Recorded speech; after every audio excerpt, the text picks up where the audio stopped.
Tonight's show is supported in part by the Great Courses Plus. Later, we'll have details on how you can get a free month of unlimited access to their thousands of online lectures on subjects like history, science, and even photography, all taught by top professors. So I feel like we first said we were going to do this topic almost 2 years ago on maybe our third episode or something. Well, it was a long ways back, only 35 episodes late, and then you made it the butt of a running joke, so as some of you may have heard in our previous outros. So many topics, so little time. Maybe we should try to do more shows. I don't know if we can handle that, and we're maxing the bandwidth as it is. On that note, we're planning to start posting weekly for 3 weeks, and then take 1 week off for administration, research, and to do exclusive appearances on Patreon. If you've been paying attention, you might have noticed that we've already done this once. Tonight's show is the third one in a row to come out on 3 consecutive Mondays. The new schedule should allow us to provide you more shows, more often, and also rather than have a season where we're down for months, we'll be posting nearly year-round. There are no seasons really in podcasting, but some folks take them anyway, and some shows are only 12 episodes. You know what I'm talking about, Serial. To give you an idea of what this means for us, it should double our annual output. There will still be some additional dark dates around national holidays here and there, but we'll do our best to keep you guys happy.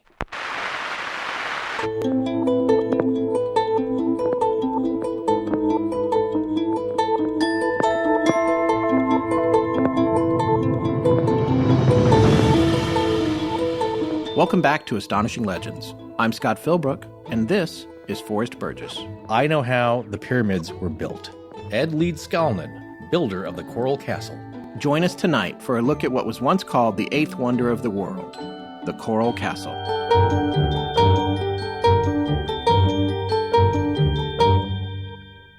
Hey, have you ever been to Florida? Yes, I have. It's been a long time, actually. I haven't been since I was a kid. I went like a few years after the Epcot Center opened with my mom. What, was that 82? It was way long time ago. Yeah. I remember that the monorail caught on fire. You had nothing to do with that. I can right? probably look it up online. But yeah, it was pretty cool. The thing that I really distinctly remember though was getting out of the car in the parking lot. So excited. And like the minute I opened the door and stepped outside, I felt like I was breathing in hot water. That's what people say.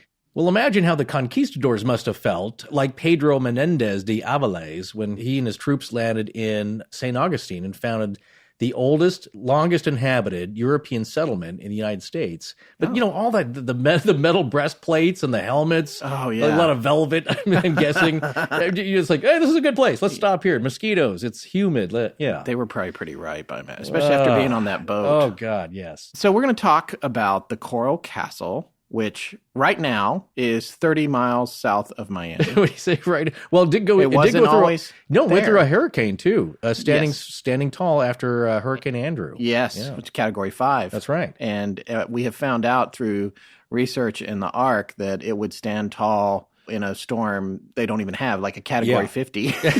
It basically has not moved. It's so heavy. The pieces of it. It's immobile. Well, let's tell everybody what it is. Sure. We did joke about covering this for a long time. In fact, this episode, the idea of this episode for me was one of the impetuses for doing our show. When I was thinking like the top 5 things I really wanted to talk about. Yeah, you know, and actually it was funny when Scott and I first started to do a podcast or thought about the idea, we wanted to do a test episode. And we said like, well, just pick one. What's been interesting to us so far? And it was like Coral Castle. Yeah. Because it's got a great eccentric guy at the center of it, an enduring mystery that you can, poo-poo, or if you dive deeper, maybe start to think like, wow, maybe we don't know how he did it. Yeah. So it's got all the great elements in there of a great episode. It's a really amazing story, and it actually is such an intriguing story that it's been on pretty much every mystery show there ever was. Yeah. It was on In Search Of, famously. Right. It was Unsolved Mysteries. Unsolved Mysteries. Yep. It's been on all those shows that make up pretty much the entire History Channel now. The History Channel started out as history, then it went to the Hitler Channel, and now it's space aliens. Right. Well, yeah. But I still love it, though. I think when Scott was kind of making fun of it, if you listen back to our previous outros, as I'd mentioned, next week's episode is probably not going to be about the Coral Castle. Because it is one of those kind of things like, is this just an amusement park? Is that, and a guy like, sure, it's kind of a monumental or it's a big task, but really it's just simple methods he used. Well, and we're going to talk about that. And it's interesting that you should say, is this just an amusement park? Because that, in the time that this was built, that is what was going on in Florida. The Great American Road Trip was starting to be a part of the zeitgeist. There's a word I haven't gotten to use in a while. And that's one episode out of 30 that he hasn't used. Okay. But that and, Disneyland was obviously a big thing. And people are like, oh, wow, here's something that can happen. So lots of little things were popping up. Route 66 was a big deal. So there was that sort of that paradigm of like little strange outposts that you could visit as you went from one part to another. And Florida at the time was a hot commodity. It was people were getting land for cheap down there. A lot of people were moving there. The climate was considered very friendly for whatever ails you, which we'll come back to in a minute. And one of the other fascinating things about the Coral Castle, actually, is that several movies were shot there, including, if you guys have been following our Twitter account, which is a good way to keep on top of what we're up to if you're on Twitter.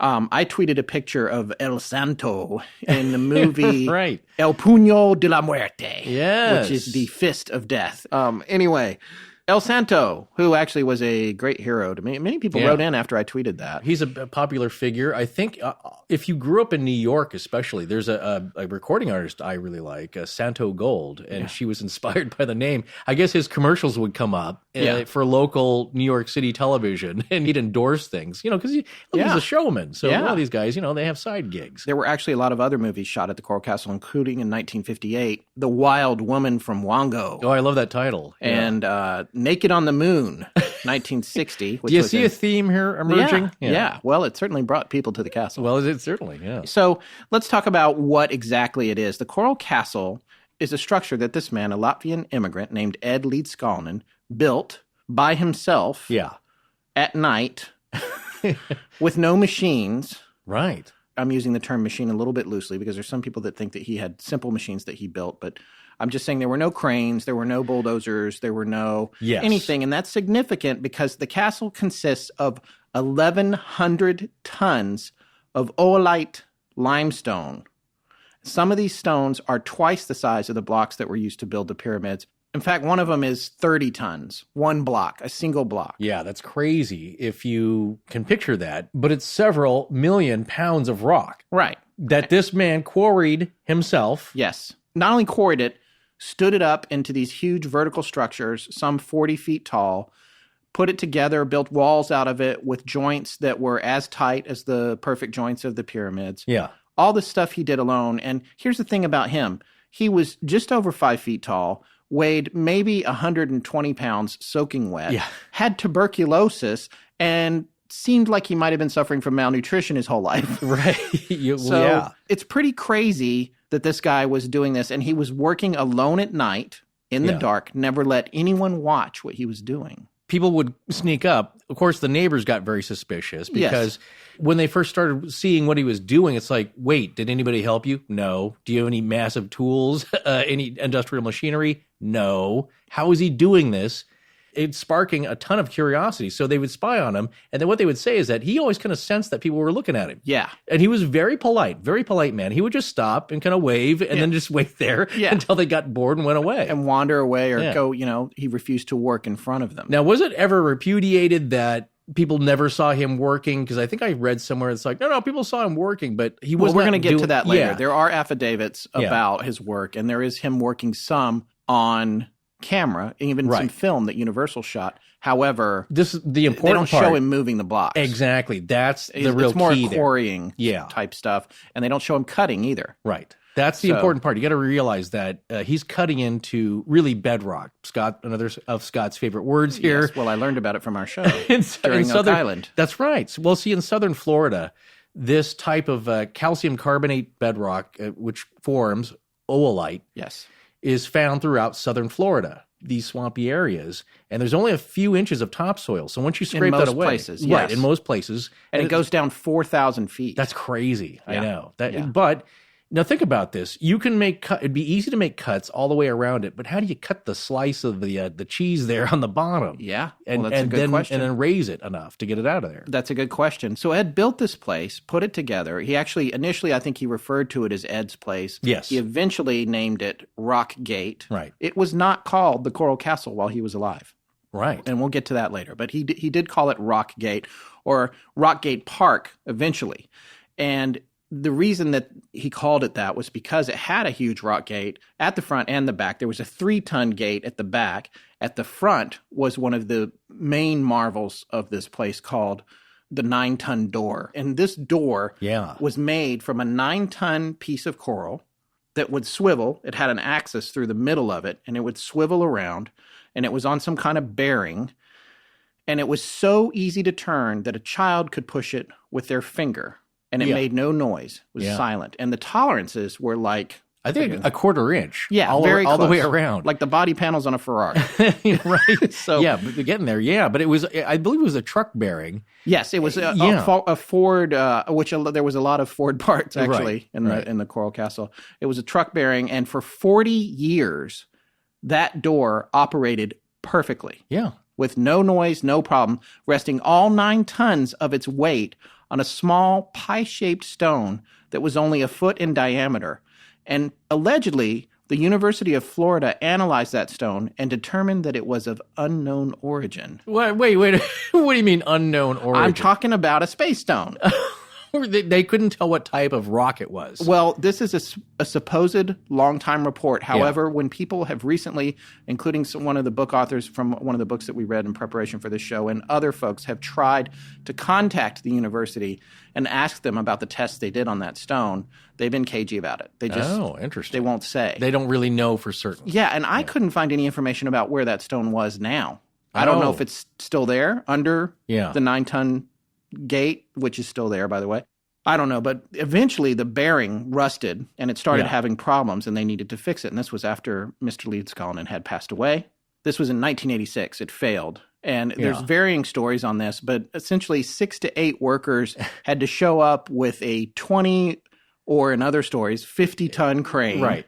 They needed a laser beam. I don't know what the laser did. For alignment. Well, you got to have laser beams. So they came to remove and reinstall it, and they tried to fix it. But that's what they had to use, this thing that this one man built by himself. Yeah. And by the way, in addition to how heavy it was and how well it worked and how tight the tolerances were and how easy it was to turn, it was also perfectly balanced. Yeah, that's the key. And he was able to find that moment, which is, I think that's what they call it. Yeah, I feel like so. I briefly studied mechanical engineering before having problems with calculus. That's the point of this. A very, very heavy object, if balanced properly, you can spin on an axis, which is what he did. Yeah, so he drilled a hole through the center lengthwise, had a steel rod, I believe, as kind of the spindle on this thing. Right. And just a balance point. Yeah. They're pretty amazing. So, the other thing is that even after they fixed it, it never turned as easy as when he did it. It worked for about 10 years, not as great as it initially did, and then it failed again. Apparently, the new caretakers of the park weren't keeping the bearing properly lubricated, and it's right down there at the beach. And, as a former resident of North Carolina, I can tell you down where my family's place is at the beach, if you leave a nail out overnight, it's like a pile of dusty rust in the morning. So, So obviously, Ed took care of it for quite some time, but even after he died, however it was that he took care of it, it continued to work very well for a long time after he passed away. Right. The design was well implemented, but just keep this in mind. It took 6 men, several large, healthy people to remove it. Yes. And with a crane. Let's talk a little bit more about the park and its layout and what it's like. And this is not a huge place. It was originally on a 2-acre site, and you can find maps of it online that talk about where the different things were, but it very much had a certain sort of garden-like orientation. It's a rock sculpture garden. That's what it is, but a large and amazing one. Right. Yeah. And he had inside of it, his living quarters were a wooden shack that was kind of elevated, but eventually he built stone living quarters, which was one place that was strictly off limits for people to visit because the other thing that he did was he had tours. Yeah. And so once he built it, he made it into an attraction. And people could come, and for 10 cents, they could tour. And I think for like 30 cents, it would be a guided tour with him. Well, yeah, he started charging 25 cents, and he was such a kind-hearted guy that if you said you didn't have any money, he would let you get in for free and give you a tour. You know why? Because he showed up that way to that area penniless. We're going to talk a lot about him tonight. You're going to hear a lot of interesting things about him, including some, I'm betting, that a lot of people have never heard, even Coral Castle aficionados, because we have an interview with somebody who has a little more insight into Ed's past than most people. We have an in. Yeah, we have an in. But the thing that I wanted to say was that he was generally considered a very, very kind-hearted person. He loved kids. Kids would come to the park and play. A lot of the kids who grew up, who've been interviewed now that they're older, have said he would remember me by my name. He never forgot a face. He knew I had been there before. And when they were in that first location, which was in Florida City, Florida, we're going to talk about that a little bit later, it was an activity for the locals to go on Sundays and hang out there. Yeah. It was kind of like, He wanted a nice place, not only for himself to reflect, but, for visitors and tourists to come. But it was kind of the castle part, the two-story part. He lived in the upper part, the second story, by himself. Very Spartan conditions.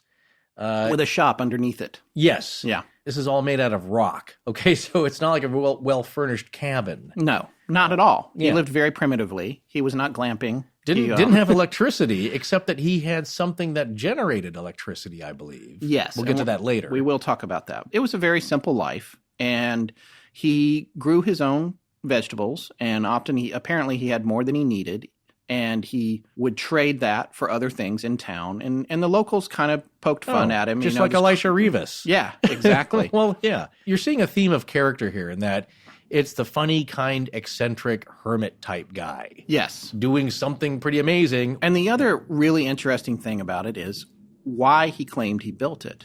And this is one of my favorite parts of the story. He always said that he built it for his Sweet 16. And that's all he would say. He started to tell a story. And during the tours, he would talk of this girl named Agnes Scuffs, who he was slated to marry in his home country of Latvia.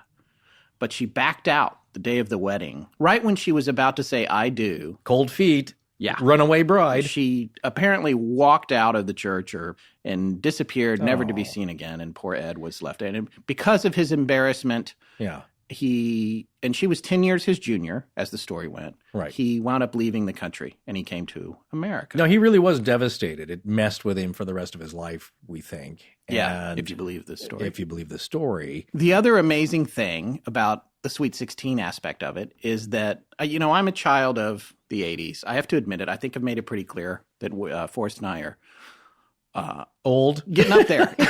Okay, sure. I don't know. I remember thinking when my grandfather was the age I am now that I thought he was ancient. No. I remember when I was a kid, if you were 30, like, wow, you're an adult. Yeah. Like you're old. You're, Well, I went to high school in the 80s, right. And I am going to say, just like every old person before you, that music was at its best.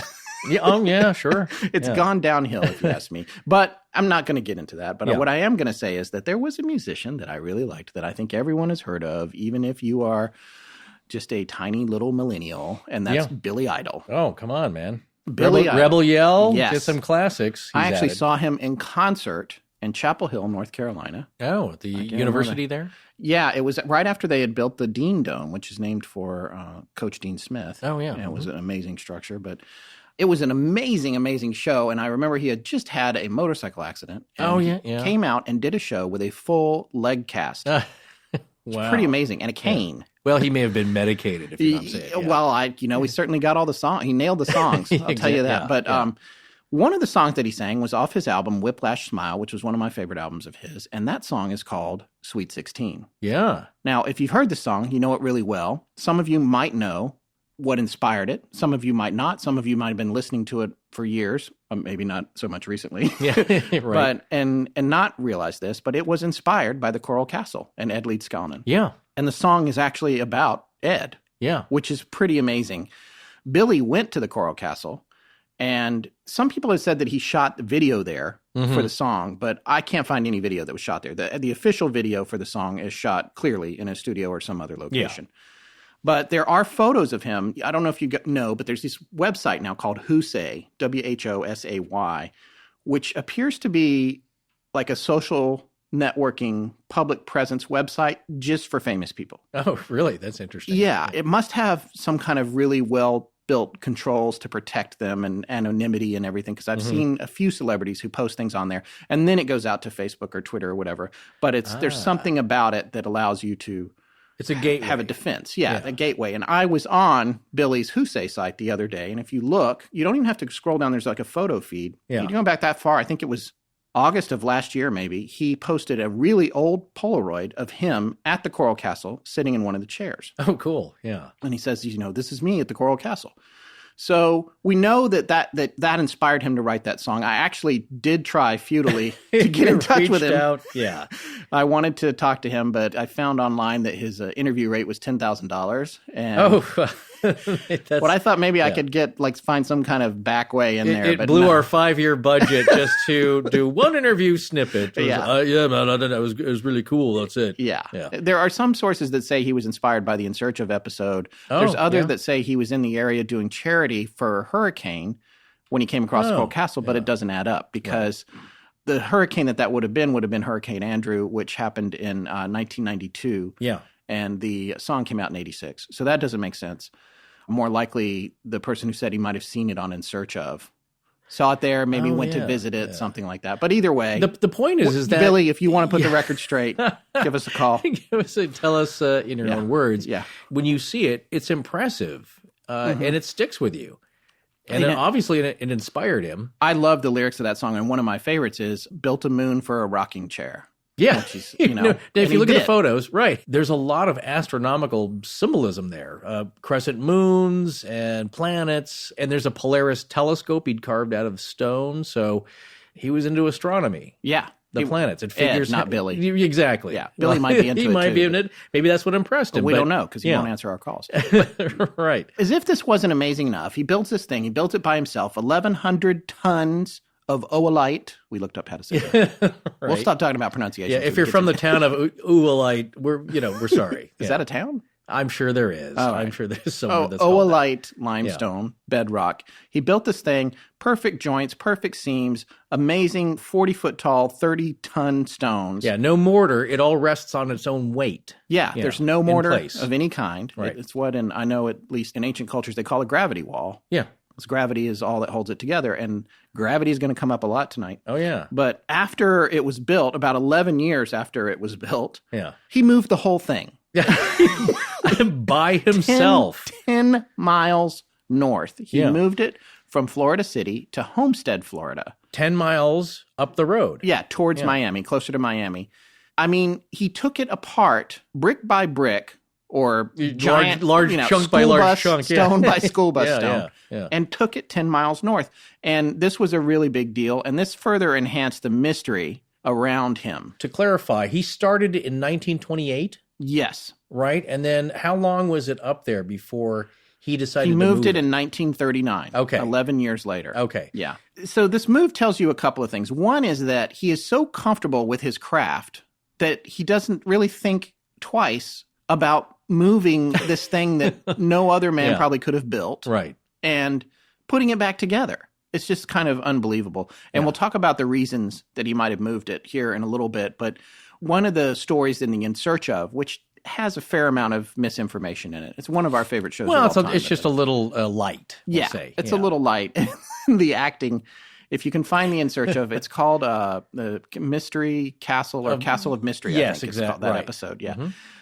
What happens is this guy comes with a truck to move the stones. A flatbed truck, just a industrial truck there. The lighter stones, by the way, not the 30-ton stone. Because if you put a 30-ton stone on a truck, it's going to be a flat truck. Exactly. Yes.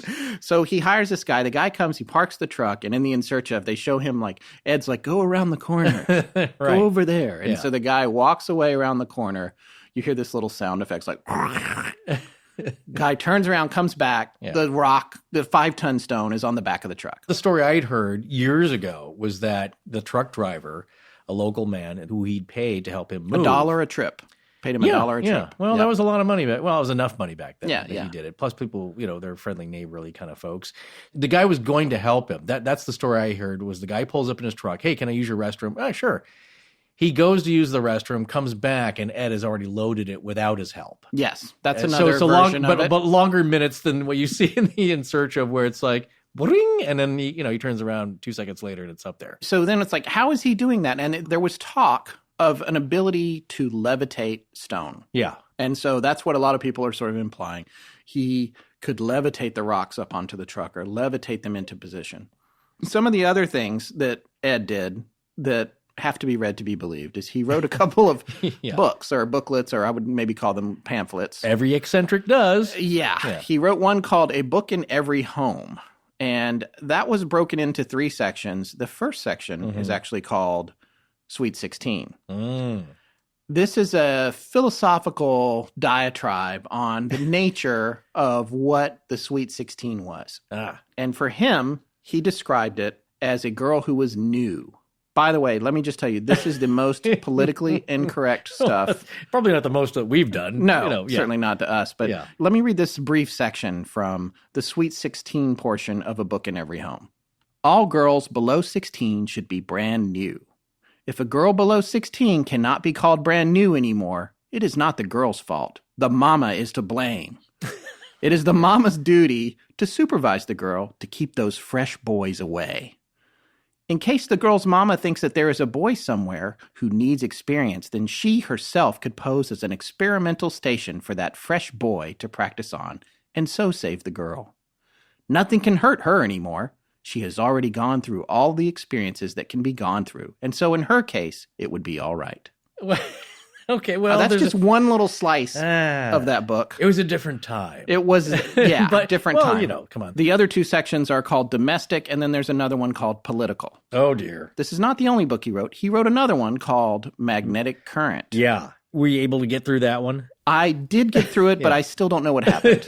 Right, yeah. I ordered them, 10 years ago through the mail. Yeah. And it's like, wow, okay, here we go. We're going to learn the secrets. And then you crack it open. It's like, I still don't know the secrets. No. I don't know what he's talking about. It's a half step above word salad. Yeah. Obviously he did. Or he's alluding to a few things that may have some secrets hidden in them, but we'll never know. Yeah, and some people have speculated that there's code in the book, and that's why it's written the way it is.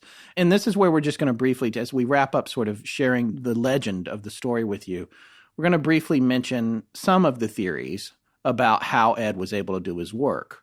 A lot of people seem to think that he had some sort of esoteric, ancient knowledge, or possibly even a mystical power. Well, yeah, if you watch the In Search of clips there, the little acting bits, there's a lot you can't call that acting, what these people are doing. There's a little bit of waving of hands. I don't remember the reenactments being so bad when I watched In Search of as a kid. Well, it depends on how much acting there was to do. But you'll see shots of him kind of doing the waving of hands, I think kind of suggesting, and what they're getting at it is that there is a legend that he knew some kind of mystical, magical properties, was able to effuse these himself, or he just knew secrets of levitation. That's one angle. Of course, that's what people think when they see something pretty amazing. Like, how is this possible that this one little guy who's very sickly did all this himself? Yeah, they thought he was a master of anti-gravity. Right. And then there's some folks on the other end of the spectrum. It's like, well, obviously, yeah, he did this, but it was just mechanical leverage, and he just knew those properties very well. There's nothing amazing about it. And one of my favorite theories that we're going to go into a little more depth on in a little bit is the connection to the Earth's magnetic grid. Right. Well, which I want to be clear from the outset is pseudoscience, but it is super fascinating. Yeah. And pseudoscience is fun to talk about. But I think one thing that also garnered a lot of mystery around this guy is that you have to remember he's very tight-lipped. Of course, everybody that visits, like, well, Ed, how did you do this? And he would have these little short snippets. He'd kind of smile wryly. Yes. One statement that he would often say that just furthers the mystery and people's questioning of these abilities is he would say, "I know how the pyramids were built." Yes. And so that is also a feat that cannot be duplicated in modern times here with all of our modern technology. And then you start getting into areas where it's like Göbekli Tepe. How did that happen? Even larger stones than what you find at the pyramids. That's a whole other topic. That's a whole other show in itself. But What is that? Göbekli Tepe. Not something you just made up. It's a real thing. The spellings might vary by, I guess, whoever's writing it or the different people. But there's been books written about it, and it's been covered a lot in paranormal shows because that's a megalithic mystery. These things are even more precise, tighter fitting, like Lego pieces. The blocks are on average twice the size of what you find at the Great Pyramid at Giza. Okay. Which is how big some of Ed's blocks were as well. Yeah, exactly. So that's what's freaking people out because your modern mechanical engineers are marveling at this thing. How did this guy do this? And I want to touch a little bit on the magnetic grid theory, which is, that's a big area here of how this may have worked. Yeah, there's this theory about these magnetic vortices that are called vile vortices. That was an expression coined by an author named Ivan T. Sanderson. Oh, another fascinating guy. Yeah, and he's made a map of these points where these vortices are, and one of them, number 18, is real close to where Ed put the Coral Castle. In fact, it's about 60 miles offshore near the island of Bimini, which is also home to the Bimini Road. Yeah. And what other famous thing? I don't know what. Bermuda Triangle area? Oh, yeah. Sorry. Yeah, I'm going to, yes. Of course. Do I been jumping ahead? No, you're right. Yeah. It's actually on the edge. The point 18 makes up the edge of the Bermuda Triangle. Okay. This is where Ed put the castle. Some people say that he knew that was going to be an area where he could have an easier time controlling gravity. Well, one part of the legend of Ed goes that he kind of traipsed around the United States, not only working in various jobs like mining and logging, but that he was looking for the perfect spot. And I can't remember if that's true, that if he told people that. Yeah, he did. He said one of his quotes was, "If I find it, I'll know it." Right. Well, that's what he was saying, because people were like, what are you looking for? Yeah. By the way, I want to quote this guy, Bruce Cathy, about the magnetic grid. He was somebody who wrote a great deal about it. He died in 2013. He was an airline pilot, a former airline pilot, who wrote 7 books about flying saucers and the world energy grid. One of Bruce's quotes with regard to the grid was, "At certain positions on the globe, there are localities where the forces of gravity can be manipulated by the application of certain geometric harmonics. Coral Castle, I believe, occupies one of these positions.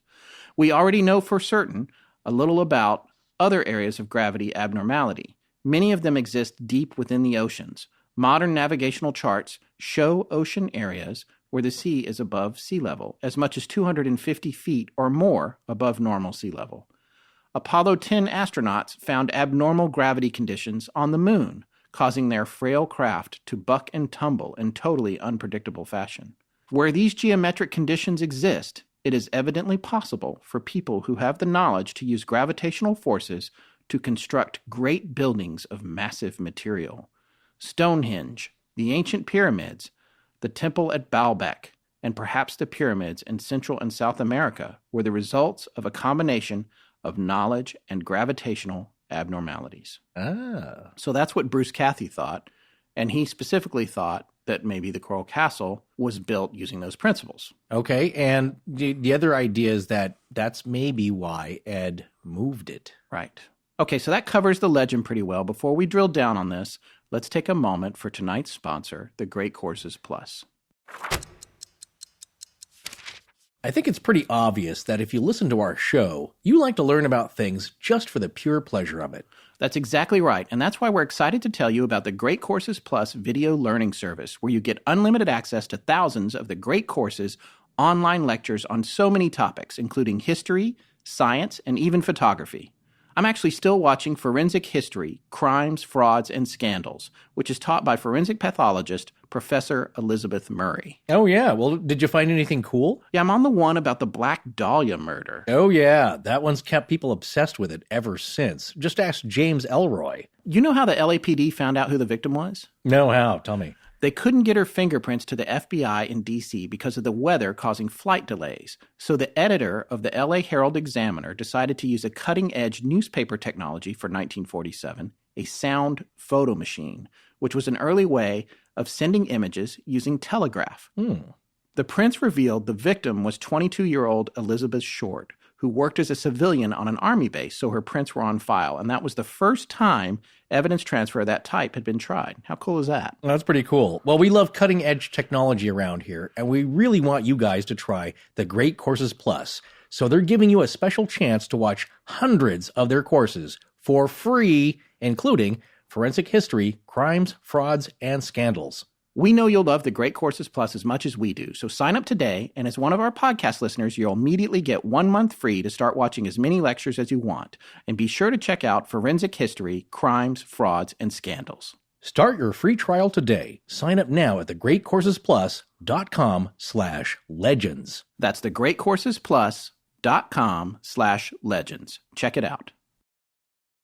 Okay, let's get back to the show. All right, so as we said before, this story has been covered a million times. A lot of people have been talking about it for a long time. I find that most of the stories are about Ed after he got to Florida. There's only two things you really know about this. You know about the man a little bit, even though he was kind of an enigma and a hermit. He was very friendly and open, and he had friends, local neighbors, the Mosers. Yes. Right. We're going to talk about that. That's the people who granted him the land that he was on. And the most amazing thing is that he actually did this thing. You can go see it. So it's not like a legend of a guy like, oh, maybe he moved these blocks around, whatever. He did it. It's standing there. So you have millions of pounds of evidence. Yeah. And the story of the man. And the thing you don't know is how he did it. But you have the two things, and that's all you can kind of those are the two roads you can go down. Well, in this story, I feel that the man is the mystery. Ah, yes. And I think it would behoove us to try and find out a little bit more about his background. So we decided that we were going to talk to a good friend of the show who is himself Latvian. He's a podcaster out of Latvia. He lives in Latvia now. That is where he's from. Right. And that's where Ed is from. His show is called Eastern Border, and his name is Kristaps Andresen. He is a journalist with a master's degree in Western philosophy from the University of Latvia, where he is currently working on his PhD. And since Ed was one of his countrymen, we thought who better to introduce us to Ed's history before he left for America on March 23rd in 1912. All right, let's go to our interview with Kristaps. Ladies and gentlemen, I would like to welcome to the show Kristaps Andresen. Did I say it right? Wow, man, you have practiced. Well, of course I have. I've known him a little while now. He's part of the Dark Myths Collective, which, as you guys probably know from listening to the show, we've plugged a few times. It's a collection of shows that run the gamut from history to shows like us that are dark and mysterious. And Kristaps has his own show on there called The Eastern Border, which is one of our favorites. And the reason it's called that is because why, Kristaps? Well, because I live on the eastern border. I am talking about the history of Eastern Europe and it's a people's history of the USSR, basically. So where do you make your home? Riga, Latvia. Riga, Latvia. That's a pretty good ways away. What time is it there right now? 10 p.m., sorry, 10 p.m. Yeah, that makes more sense. 10 p.m. Yeah, 10 p.m. It's noon here, so you're 10 hours ahead of us. That's easy. You know what the show you just did that I thought was really interesting was the one about Putin possibly having been replaced by a double. I thought that was an amazing show. That's not what I do commonly. Commonly, I just do history stuff, like documented evidence, everything. But it was my anniversary show, so I wanted to do something crazy for it. And as it started out as a joke, but then it got more and more serious as I dug into this. And then it got really serious. And now I'm actually convinced that Putin is dead. Oh, my God. That show got me banned from Russia. I got blacklisted, and I'm being monitored in line, too. So you can't go to Russia now? Not anymore. Even though I live 20 kilometers away from them. Wow. So they're probably listening. Oh, yeah. If you have anything you want to say to the Russian government, to this one guy who's just sitting somewhere there in the room and listening to the show, go on, Scott. It's fine. I love you guys. I hope the weather is nice today. Please do not kill us. Yes. Please. No, man, I'm a huge fan of your show, Scott. Thank you for having me here. Absolutely. So there's a reason that we contacted you. Tonight's show is about one of your native countrymen. And you had said that you might be able to offer a little insight on him. So why don't you tell our listeners what your profession is? I'm a journalist. Yes, that puts you ahead of us professionally.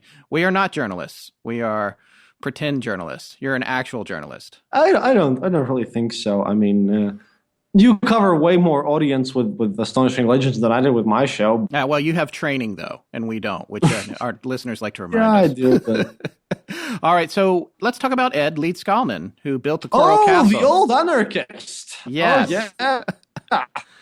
What can you tell us about Ed? He was a son of a bitch. Really? Go ahead. It's all right. Smoke him if you got him. I live like kind of nearby to where he was living. Edward Leedskalnin, or his surname means the little songhill, by the way. He's famous for the Coral Castle, really, but at the same time, all of his family and everyone he knew participated into the struggles of the 1905 revolution in Latvia. Because before the Bolshevik Revolution, there was another one, failed one, in 1905. That's when the local soldiers and workers kind of rebelled against the Tsar. Which Tsar is this? Nicholas II, of course, the same one. Okay. So they participated in a huge revolution against him. Okay. And it failed, and it was very, very, very hugely oppressed. Like, a lot of people were shot. We have a monument to that one. The Soviets respected the revolution. It's not very well known, but it's an important one. And so Ed participated in this? So Edward was involved in this revolution, and all of his family was involved as well. Basically, he came from Latvia, around Vidzeme, which is a region here, from a place called Stonehenge. He was the fifth son in the family. He was born in the January 12th, 1887. Other sources now state that he was born in August, but January seems more likely. All of his family were craftsmen. They were carpenters, doing things like this, carpentry, architecture, all that stuff. This guy, he studied a bit of becoming a sculptor, but he was spending most of his time just doing all this carpentry stuff and being a revolutionary. He joined the Latvian Social Democratic Workers' Party on 1904, and in the 1905 revolution, with all of his family, he just spent time fighting the police and the officers and the army, and one of his brothers were shot in this revolution, and he took a major part in this, and the revolution kind of formed the guy, actually. Another his brother, by the way, Rudolph's, died in an accident, and that made Ed a staunch atheist. Oh, really? Yeah. What kind of accident? Just a carpentry accident. He just fell down and died. Oh, geez. Fell down from I don't know how you call it. The things which you put next to buildings. Scaffolding. Stuff. Scaffolding. Yeah, I'm sorry. It's okay. I am not an expert on your capitalist language. I'm sorry. It's part of your charm. I love that you dial up the accent when you get confused.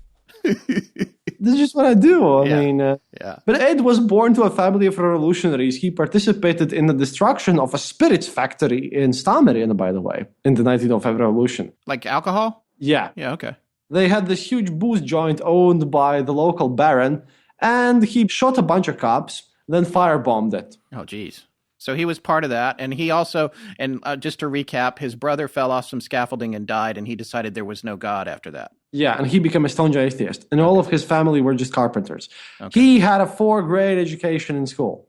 But, you know what? The local baron, whose property he just firebombed and whom he shot personally, was a huge fan of him, and so he taught him this sculpture thing. Wait, I'm sorry. You're telling me that Ed personally assassinated the baron? Yeah. That's a known fact?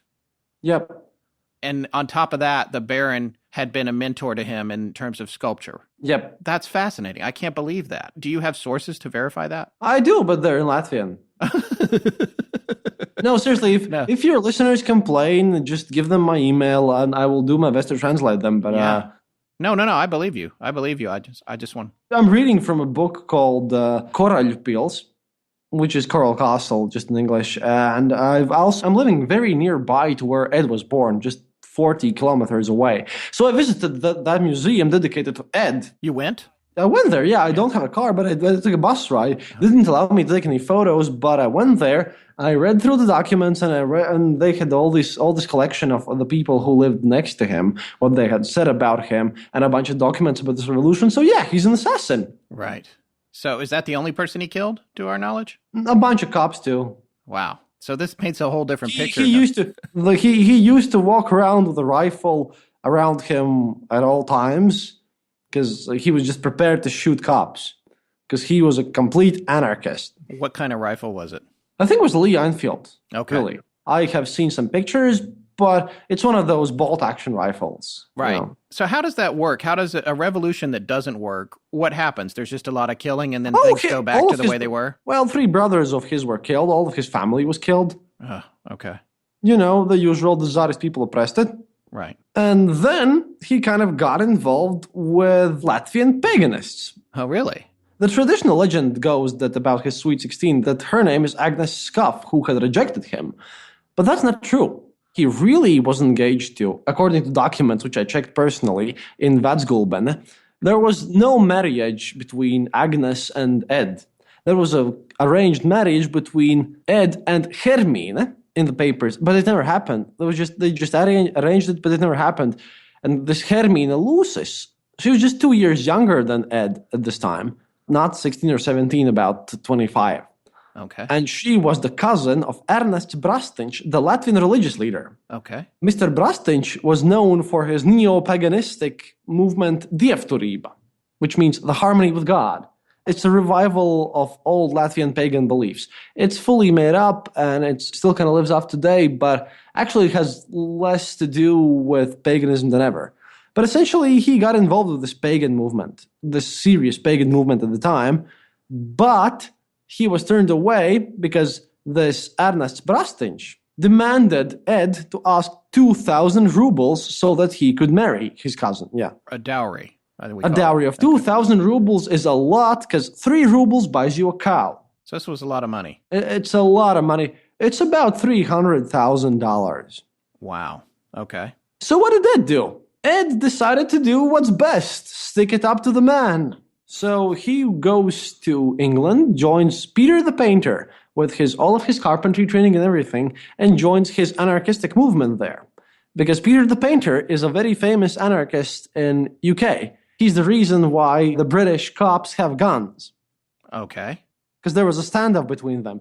And he used to earn his money by robbing stores, by drilling holes in the walls of the stores where there were the weak spots and just robbing them dry. And Ed helped him with this. Ed was a murderer, anarchist, firebomber, and a professional robber before he decided to move all this stuff. Oh, thank you. Thank you for cleaning Latvian. that word up. Yeah.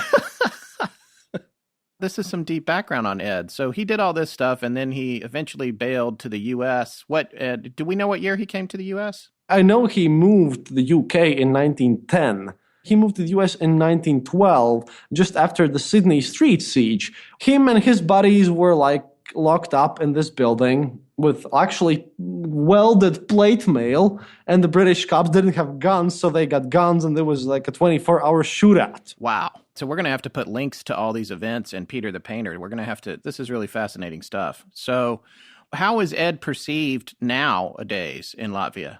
You know what? He's kind of a national hero. Okay. We have another guy like him. We have this, by the way, you should do a show on him, Alexander Slaiman. The guy explored Venezuela and Amazonas, and he ran away from this 1905 revolution, another anarchist. But he's the reason why a bunch of Amazon rivers are named in Latvian names. And that guy, yeah, he died with a tin can of $20,000 buried beneath him. He told everyone he had communication with the aliens. Wow. Okay. Well, see, we're a small nation. We love our guys who just do things, make us in the newspapers. Rebels. Rebels. We are a bunch of rebels. I'm a rebel for Latvian standards. I mean, holy shit, you guys. I have been blacklisted by a country. A country hates me. My big neighbor Russia hates me for just doing a podcast. Well, be careful. We don't want anything to happen to you. Yes. Well, so is there anything else that you'd like to say about Ed? Not about Ed specifically, but Ed was an anarchist. He was a crazy person, but about his paganism. Yes. The Ed has been famous for his magnetic things, right? Yes, he was obsessed with magnetic. Yeah, but the thing is, I have read about this fact, and you know what? He actually met Nikola Tesla. He did? He did. According to eyewitnesses, okay? They're not very reliable. I wouldn't trust on them, but he has met Nikola Tesla in 1913. After he came to the States? Yes. And the thing is, about his magnetism and he had a theory about world lines of magnetism and everything and about ancient knowledge. Yes, we're going to talk about that. In Latvia, those things are taken very seriously. Okay. Because ley lines and the ley line cross spots, and it has nothing to do with ancient aliens. It's just magnetic field and where the underground rivers go. Those are still used today to determine whether you should, like, for example, dig your well, or if you want to have some medicinal herbs grown. Whether you should... You're talking about dowsing, right? Yeah, that one. That's connected. Dowsing is very important because you can either hire very expensive equipment to tell you whether you should dig your well, or you should hire a dowser. So my dad hired a dowser, and wow, his well works perfectly. Wow. My late grandmother, she was a doctor. She was a surgeon for 60 years in the Soviet Union. And in Latvia, there's this belief that you don't put your bed over a ley line or you'll get cancer. And she believed in that. And not only did she believe in that, she also had lead sheets below her bed because she couldn't move her bed so that ley lines wouldn't affect her. Wow. Ley lines as such and dowsing and all this stuff, yeah, that's the paganistic magic. She's passed away, right? Yeah, she's passed away. So I'm presuming she did not die of cancer. No, she died really, really peacefully, though. But that was also a bit of a miracle because I was in Ludza and she was in Riga, and I managed to call Alice to visit her in the hospital, so I managed to have my final talk with her on the phone just 15 minutes before she died. Oh, right. And that was amazing. That's wonderful. For our listeners, Alice is Christop's fiancée and also the editor of his show. Yeah. Oh, my.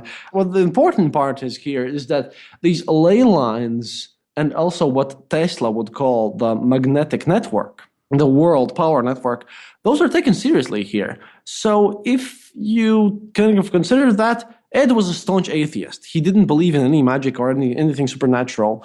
But I think he might have believed in that he had unlocked some knowledge known before to the ancient Latvians that he used in this construction of the castle. Because ley lines and all of this magneticism is important in Latvian paganism. And he was involved in this with his own Sweet 16, as you call it, Hermine. So that might have played a big impact on his life, I think.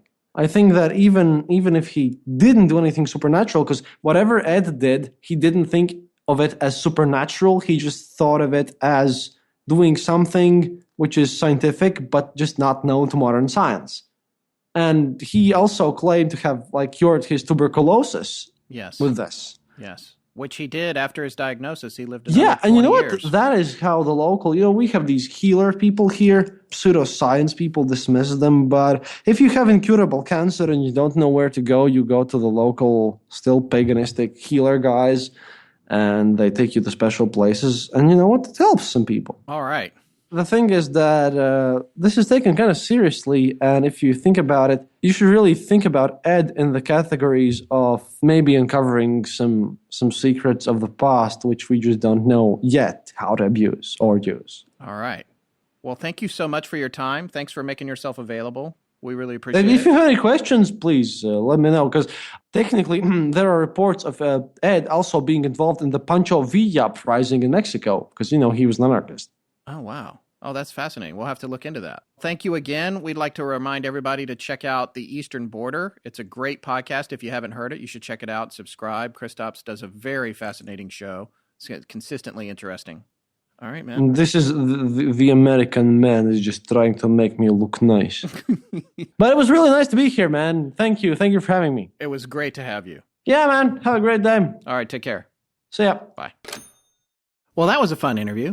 That was enlightening.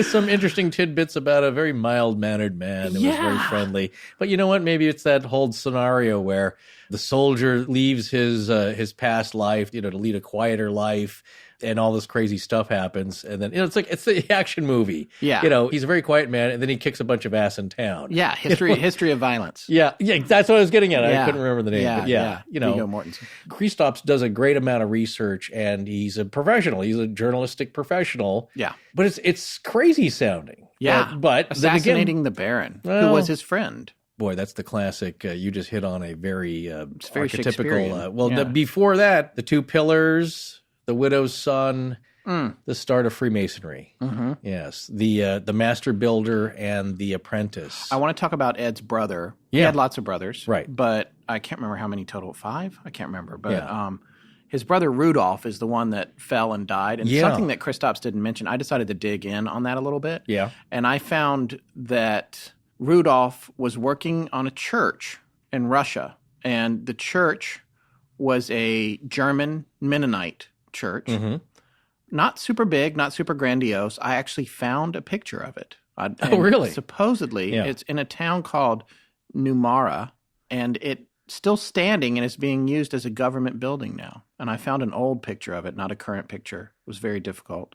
However, the fact that Rudolph was building a church when he fell off the scaffolding and died, I think might have contributed to Ed's atheistic outlook because he was building a church when it happened. Yeah, well. I don't have any knowledge of that, but I thought Right. maybe there's more to it than just he fell and died and then he was an atheist. That's the connection. Yeah, maybe it's because he was building a monument to God when it Right. happened. Kristaps mentioned something that was very interesting and I had not heard too much about previously, the pagan aspect of Yes. it. Because if you look at the rock garden and the symbology, like And I said Stonehenge, earlier, yes. exactly, Stonehenge. Pagans, people against goodness and nicety. That's my favorite joke from a Dragnet movie. Dan Aykroyd, Yeah. right? If you look at the Polaris telescope, the alignment, looking at the stars, there's a huge astronomy, stars, universe theme to his rock garden. Yeah. And that makes sense. I mean, it's kind of like, it kind of ties in. It was very much a celestial kind of theme to the whole thing. Yeah. And Ed, when he was in his home country, he was a younger man. And when you're young, you do crazy stuff like kill barons and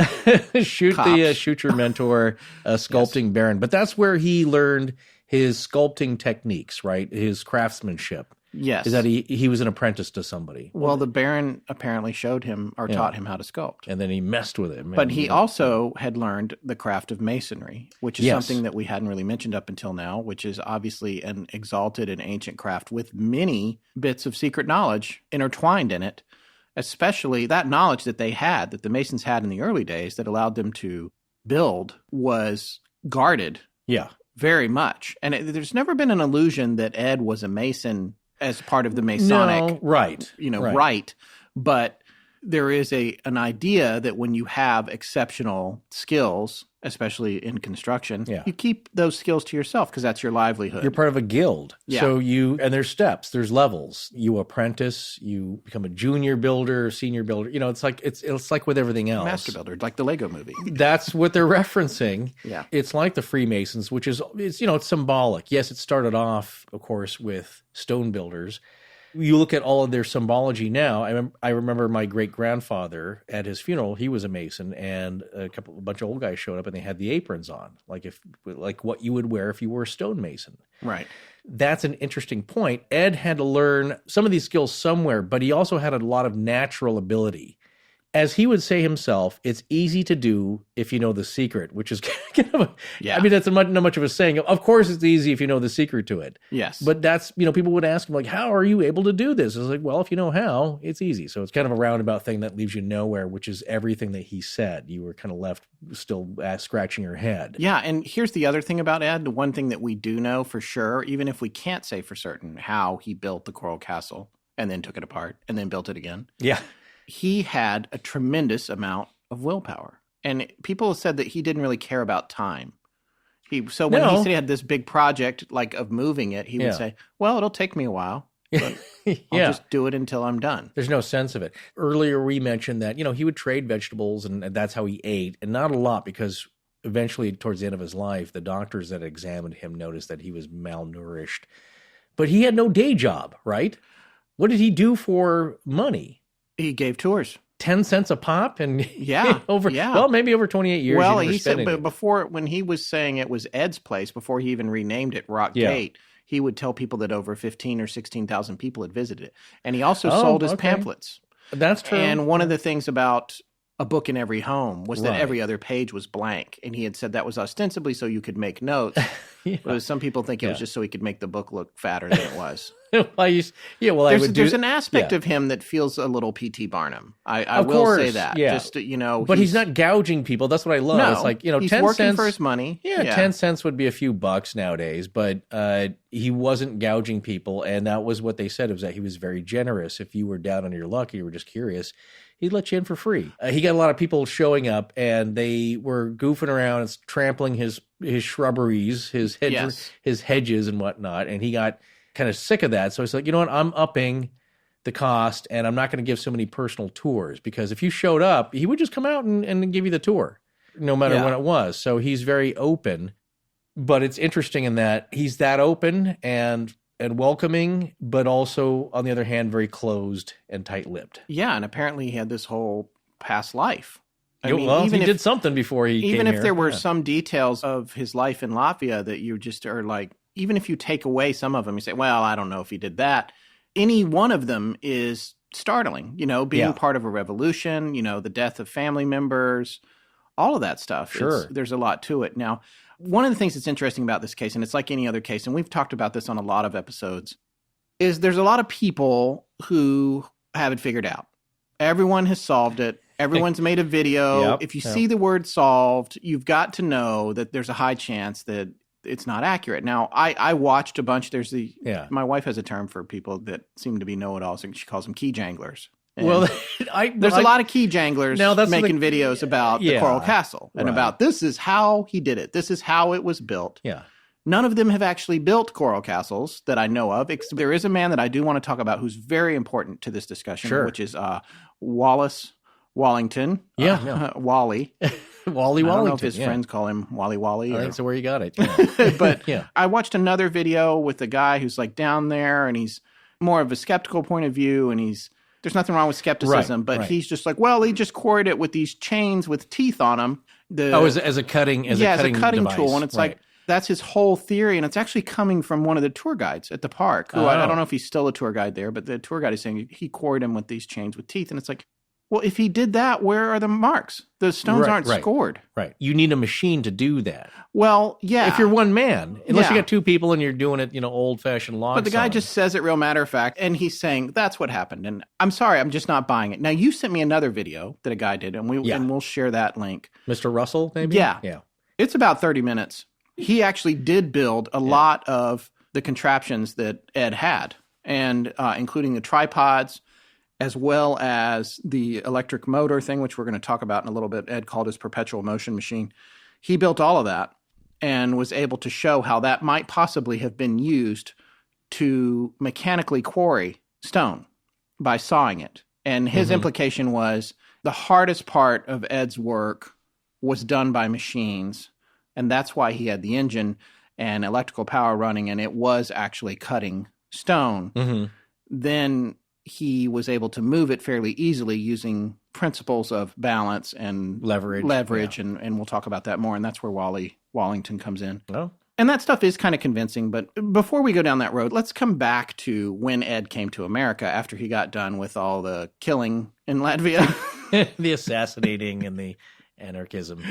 He came to America in 1912. Now, according to Kristaps, not too long after that, 1913, I think, he met with Tesla. Now, here's the interesting thing about that. Kristaps said that this is what eyewitnesses said, and we all know eyewitness testimony can be weak. However, he did immigrate into the port at New York, and I'm pretty sure in 1912 Tesla was living in New York. It's entirely possible that he might have crossed paths with him.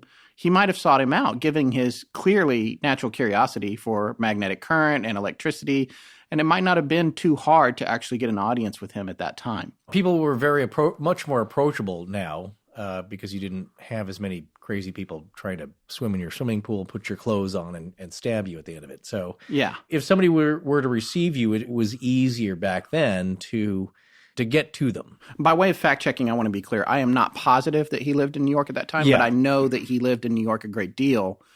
And in fact, my first apartment in New York, there was a plaque on the building behind it that said that it was where his original Tesla. Yeah, where he had either lived or had a lab or something. Right. But we know Ed came through New York like a lot of immigrants did. And so there's records that's documented. You can get those records, all that. I've seen he sailed out of Hamburg, Germany on the SS Pennsylvania to New York. Same place, same time period. Yes, same place, same time period. However, he did not immediately go down to Florida and start building his 1,100-ton monument. He was looking for work, and one of the first places that he went was to that great spooky corner of North America, where some people in this room, not me, might be from the general area. Not the corner he was in. The Pacific Northwest. Right. That's a big territory, by the way. So, one of his final destinations, I believe, was Spokane. So Really? yeah. Well, it's one of the larger cities in the Inland Empire, as they call it. It's very likely that he came through there. But during this time, from what I'd heard from, there wasn't much there at that time either. So around the turn of the century, it was like there's a settlement, logging and mining camps down by the river, the Spokane River. Yeah. And a lot of railroads. So you had the railroad coming through. And you were on your way to the coast, or you did a lot of logging and mining in the area. Same thing with northern Idaho. That's how people made a living back then. Yeah. What's fascinating about this, a crossover with one of our earlier shows and one of my favorites, the Ostman episode. There's a lot of tie-in. Yeah. Because Ostman was in the region at the same time. Yeah. If you haven't heard that story, that's a fun one. He was kidnapped by a family of Sasquatch. As he's told it, yes. And kept in a box Right. canyon. And a sleeping bag for a period of time. Yes. Which is very stuffy. But there's a lot of parallels between the two guys in that you have somewhat of a hermitish kind of guy, but not antisocial. Yes. Ostman would receive visitors, and he'd talk about his story. So there's a lot of different things going on. It was a type of person. They're both kind of eccentric in their way. Yes. But hardworking. Mm-hmm. Forthright, but kind of secretive in some ways, and maybe, a little too expressive in others. Well, at least with Ostman's story, but both immigrants. Yes. Around the same time period as well. And Ed, he may have learned some new stuff if he got involved with logging. He may have been... logging and mining. Logging and mining. All kinds of things about how to move heavy logs, right. trees, whatever, rocks with simple mechanical advantage and affordable solutions that engineers were bringing to the field. So it's possible he already had his knowledge of masonry. He already had his knowledge of sculpting. Let's say he did meet with Tesla, for all we know, and he got some new ideas about electricity. May or may not have happened. But then he may have gained additional knowledge in the logging and mining businesses about moving heavy objects with mechanical advantage and leverage and that sort of thing. So stuff that he might not have already known. Right. That may have helped contribute to his ability to quarry those huge stones. He's learning principles of hard physical labor in these fields, which are the basics. But when you come to a logging crew or a mining crew, it's not one dude. No. It's a team of people working together, all doing specific things. You had made a note earlier that there's no chain marks on these giant slabs. Uh-huh. There are no cut marks, really, of sawing. I mean, it's obviously he cut it, but not in a kind of a traditional way. That's one thing that they show in the In Search of episode. Yes. The producers hire a masonry company. Yes, at a quarry of similar type of stone in the area.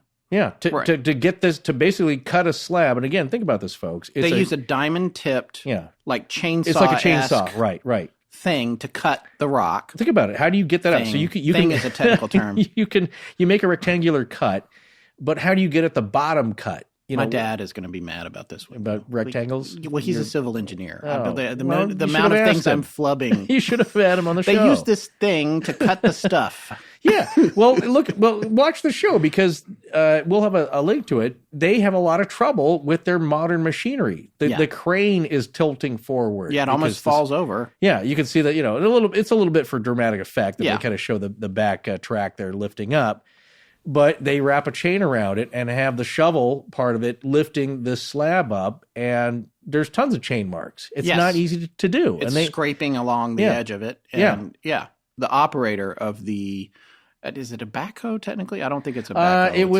It was kind of a digger there. It's a digger, yeah. It's one of those guys that sits on top of the Caterpillar tracks, and it's big. And he said, I wouldn't quarry any piece much larger than the one we just pulled, or my crane would tip over, essentially is what he's implying. What he's really saying is the things that Ed did on his own without motorized machinery. He said the word impossible. Yeah. That guy did. Right. He said it's impossible. He wouldn't try it. Yeah. Right. But Ed did it. So, you see him employing techniques he may have learned in logging and mining, working with rock and wood. But he doesn't really kind of stick with that business too long. He works at it for a while. Yeah? Yeah. What was that? Tuberculosis. Well, that'll take the steam out of you. He was very, very ill with tuberculosis. Right. And this is what they think drove him to Florida. He thought the climate would help to be down there. And no one apparently knows how long he was wandering before he wound up in Florida. No, it was right. But people think it was months.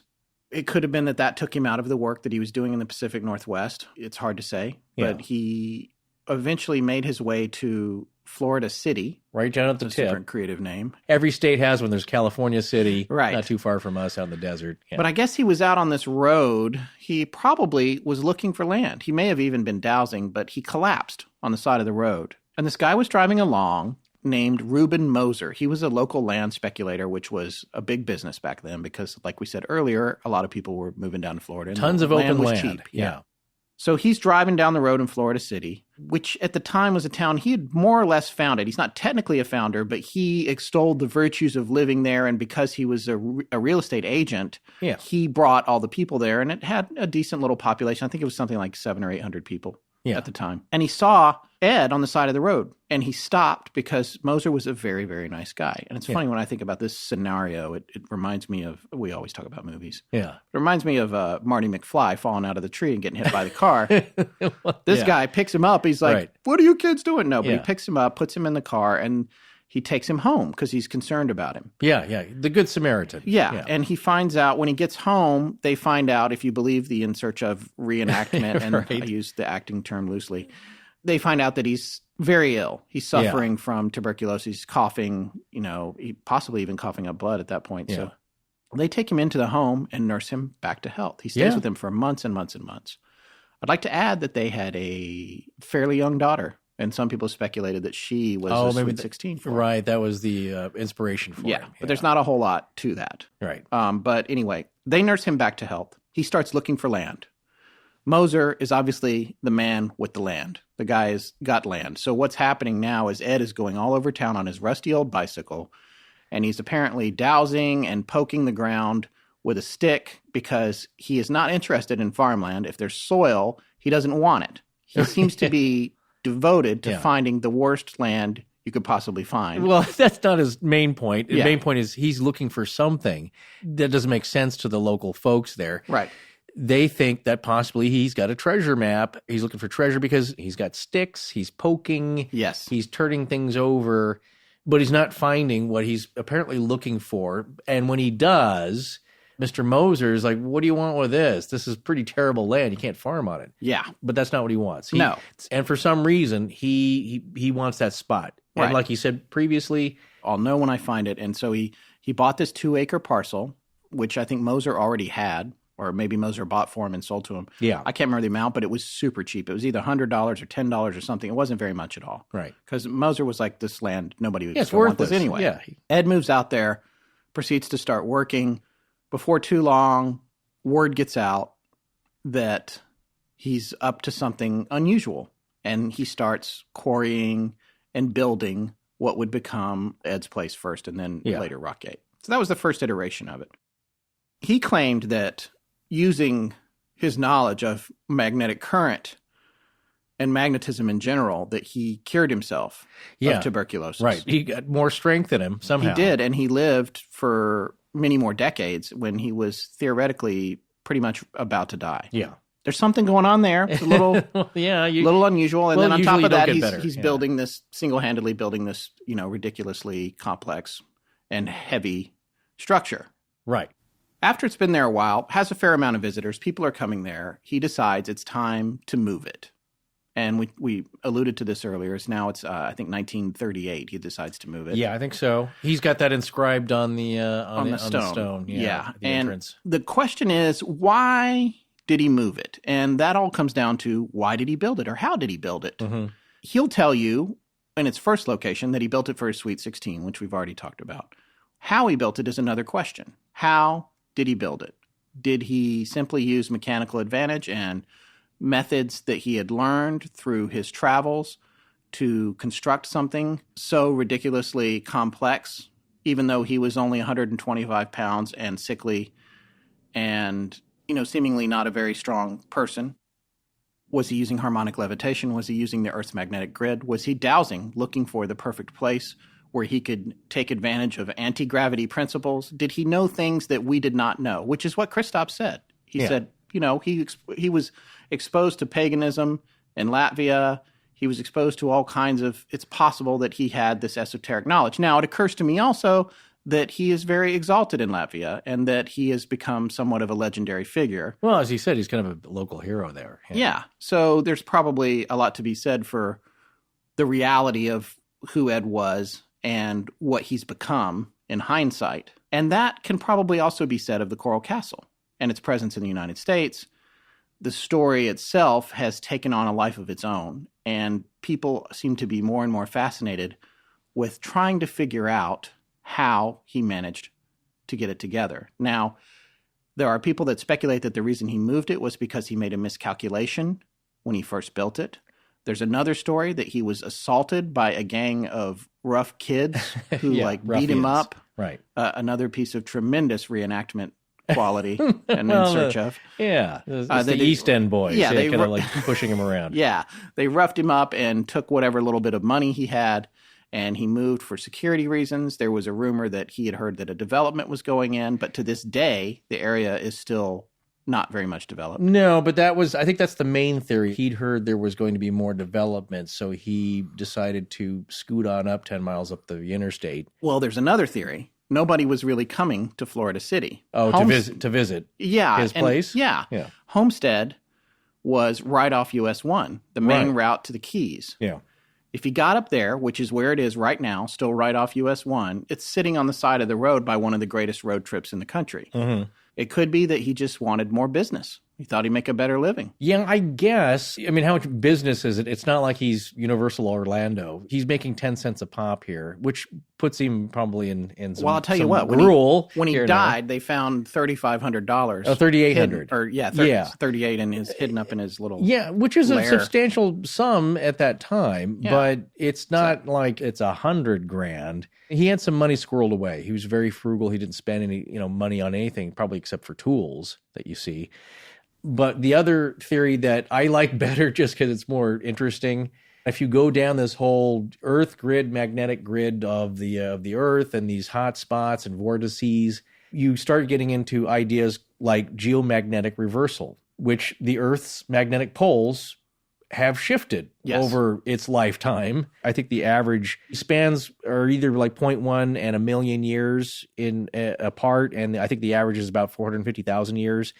The North Pole becomes the South Pole, folks. And because you have to realize in the Earth's internal processes is a lot of molten metals, convection. That's what I learned in my Geo 101 class in college. You look at the tectonic plates under the ocean, and rocks are magnetized as they come out of molten lava. So as these rifts grow apart, they start to see that the magnetism within these rocks, the polarity has changed. You can calculate how fast these things are moving apart. Well, there are bands. So there's a band of positively, there's a band where they're charged negatively. So you can kind of gauge this. It's kind of a rings of the trees aging process here. So that's a real thing. He sensed, or I guess his work got harder. He realized, well, I think the grid here, the focal point has changed. I got to move all this stuff. Yeah. Because that's a huge amount of work. Yeah. For one little guy and a flatbed truck. Yeah. And by the way, I wanted to make clear, as anyone might know, there's no way you can put a 30-ton rock on a flatbed truck, which I mentioned earlier. Yeah. He actually built a trailer himself for the larger, heavier stones. And he hired a guy with a tractor, and the trailer had solid rubber tires. Yeah, you need those, right. So what he would do is he would have the trailer dropped off, and he would put the stones on it. And to the point about go around the corner and then a rock was magically on there, he would, according to this book, which we've got a lot of information from tonight. I want to mention this book. It's a really great book. It's called Coral Castle, The Mystery of Ed Leedskalnin and His American Stonehenge. It's written by Jack Heffron and Rusty McClure. Came out in September of 2009. It's also available on Kindle. And it's a really good read. I really like the way it was written. In fact, the approach is similar to how we approach things, I think. But, excellent.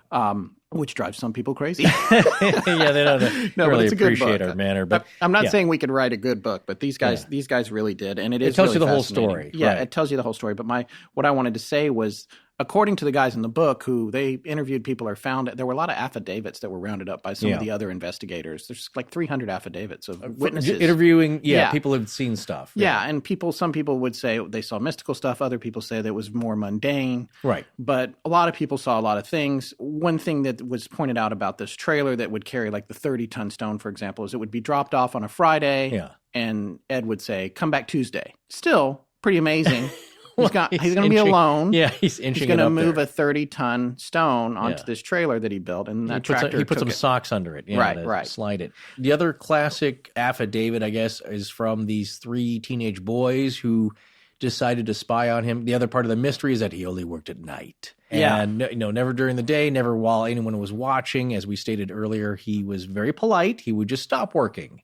So a couple of these local boys here, I think, kind of peeked in at his garden at night just to see what is up. And they claim to have seen these large slabs of stone floating through the air like hydrogen balloons. Yeah. So that is a great mystical thing. It's not magic, again, where I'm not on the magical waving of the hands over it and it just levitates. It was some kind of process. I believe he was using something to get these multi-ton slabs of stone to kind of levitate through the air, and that's how he positioned them. Well, from that same book that I just mentioned, there's a quote about that. It says, according to some, the phenomenon those Florida teens witnessed is known as harmonic levitation, a process in which a certain sound pitch allegedly nullifies the gravitational pull on an object, allowing it to float in the air. The process sometimes is attributed to Tibetan monks who are said to have mastered the art and allegedly used it to float large rocks in the air and then move them to higher places. One of the better-known case studies is reported by Swedish writer Henry Kjellson, I would say, in his essay, The Lost Techniques. Kjellson writes about the experience of his friend identified as Dr. Jarl, who lived for a short time more with a group of Tibetan priests. Jarl testified that he witnessed chanting while beating on drums tuned to various pitches. After several minutes, the sounds caused rocks to lift into the air. The parascientific explanation of harmonic levitation is pretty simple. The condensed vibrations within a sound that achieves a certain pitch nullify the gravitational pull on an object, allowing it to break free and rise into the air above the surface on which it had rested. To achieve the levitation, the sound must achieve a certain frequency with a specific distance from the object. In a documentary posted on YouTube, longtime Coral Castle guide Ray Ramirez speculates that the partially enclosed Redemption Corner, which we need to talk about, by the way, at the castle may have been where Ed stood to hear and judge the frequencies he generated to cause the huge stones to lift into the air. Others have theorized that the black box located at the top of the tall tripod, from which Ed rigged the block and tackle used in constructing the castle, may have contained frequency tuners that produced the tonal pitch necessary to reduce or eliminate gravitational pull, thus allowing Ed to lift the rocks and move them with equipment that otherwise would not be capable of the task. And again, that's from Coral Castle, The Mystery of Ed Leedskalnin and His American Stonehenge by Jack Heffron and Rusty McClure. Now, this is something I want to say about this that's really interesting to me, and that's something that we didn't mention. In all the pictures of the wooden tripods, there are boxes at the top of them that everyone is just freaked out about for years. Yeah. Because nobody knows what's in these weird boxes. Additionally, the tripods are in no way strong enough to hold the weight of most of the stones quarried at the Coral Castle. They can handle the smaller ones, but not the big ones. No, they're kind of like the diameter of like thin telephone poles, you know, which is not going to hold a multi-ton block of stone. It just doesn't add up. The video you sent me, who was the gentleman? Russell something? His last name is Russell, yeah. Russell, is that who was the guy that he built a whole... Well, he built the tripod. He shows you how to do it, too. Yes, and he said that the boxes had car batteries in them. Yeah. For power. And that Ed's Perpetual motion machine, or what he called it, which is you can see in his tool shop and all the pictures, he's got his hand on the handle to rotate it, was a magnetic machine that would rotate and provide power that would then in turn activate a solenoid that would take the current from the car batteries and send it out to all the tripods, who would then use mechanical advantage to raise heavy objects. Right. I still don't see how those tripods could support the weight of, but the guy is a genius. We have a link to that video. it is pretty amazing to see all the stuff that he built and got to work that looks just like the stuff that Ed was using. Now, I read a long time ago, I did not find it in our research here recently, but back when I first got interested in this case, probably 15 or 20 years ago, I had read that tuning forks were found among his materials, but I have not seen that lately. Yeah. That would be super interesting to me to find that out, because the idea of the harmonic levitation, and this is something that our skeptic on board, Chris, who is a member of the Research Corps, which, by the way, I want to give a shout out to the Research Corps. They did an amazing amount of research for a quick turnaround on this episode. Yes, every time. Yeah. I've been super grateful for that. Chris sent us a video, which you can see, we have a link to in the show notes, that shows, I guess, a scientist in a lab with a little small square hooked up to some computer cables. Yeah, he's a grad student. Oh, he's a grad student, okay. And it has little tiny speakers. And using these speakers, he has these little, what he calls particles, which are balls a couple of millimeters apart. They're beads, yeah. It's a bead probably in a diameter of 2 or 3 millimeters, and it looks like the device they're speakers, but they look like rods, like black rods mashed together, but they're pointing up. And then, of course, he's got it computer controlled. So, yeah, you'll see this thing kind of floating, hovering in air. Now, that's not such an amazing thing. You can take magnets and get something to hover. Yeah. But he slips a piece of paper or a bit of foil underneath the levitating bead, and it doesn't affect it.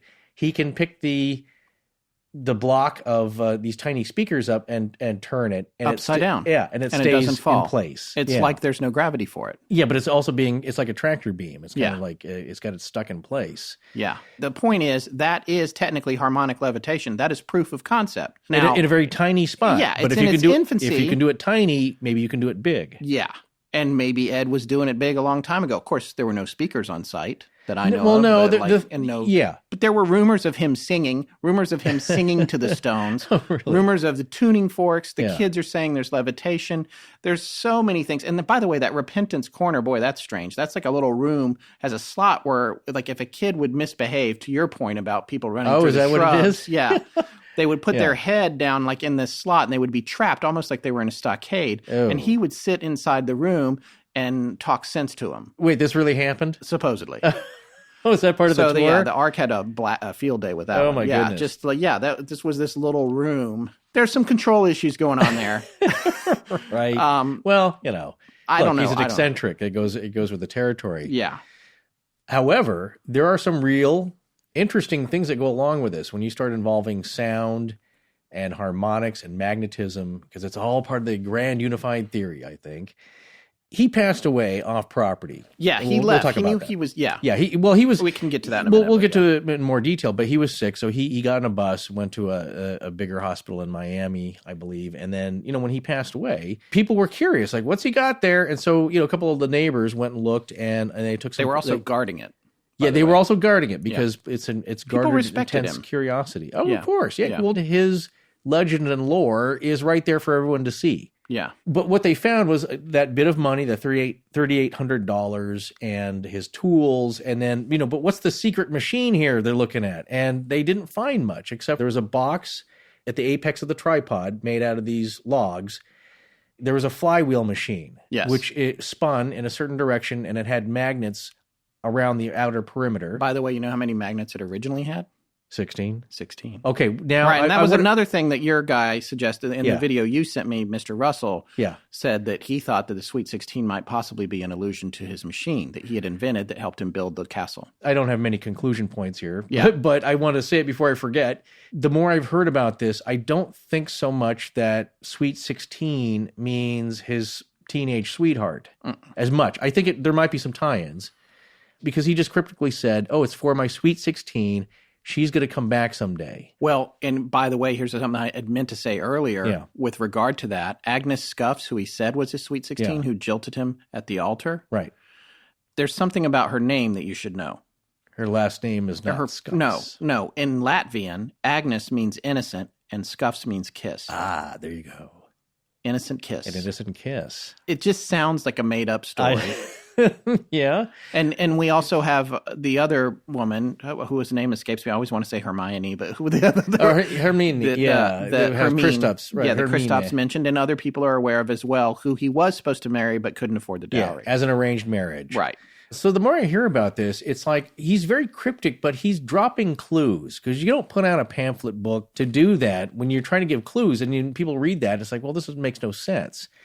So the things that he said, he's alluding to something, and I don't believe, it's all that cut and dry, that he had such a broken heart that for the next 28 years, he spent cutting rock, hoping that she's going to come back.